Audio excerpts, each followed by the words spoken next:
হামলা করে আমরা জবাব চাই। গাড়ির চাকা ঘুরছে না, গাড়ির চাকা ঘুরছে না, বাচ্চাদের আলাদা করতে হবে। আমরা উপর মহলে আমরা মারছি না, আলাদা করতে হবে। ভিতরে আন্দোলন যেতে যায় প্রস্তুত আছি।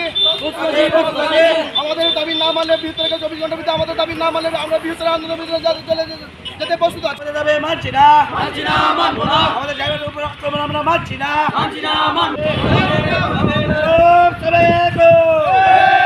দিতে হবে, আমাদের দাবি মানছি না। সেকেন্ড ট্রিপ আগরতলা উদ্দেশ্যে রওনা দেয়। যখন যতনবাড়ি আইয়ে হ্যাঁ টাইম মতন হ্যাঁ ছাড়পত্র নিয়ে যায় আগরতলা উদ্দেশ্যে রওনা দেয়। তারপরে যখন ডালাক বাজার যায়, ডালাক বাজার জাম ছিল, যে কারণে ওই গাড়ির 10 মিনিট লেটে অমরপুর মোটর স্ট্যান্ড ঢোকার পরে ওই গাড়ির প্যাসেঞ্জার নামিয়ে এনে অন্য আরেকটি গাড়িকে দিয়ে দেয়। আর ওই গাড়ির ড্রাইভার কন্ট্রাক্টরের সাথে ব্যবহার খারাপ করে এবং কি গাড়ির চাবি ছিনিয়ে নিয়ে যায়।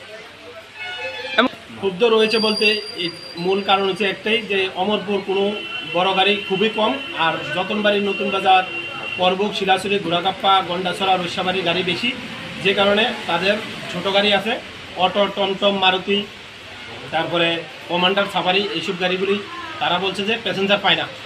এই কারণে এই বিষয় নিয়ে আমাদের সাথে ঝামেলা সৃষ্টি।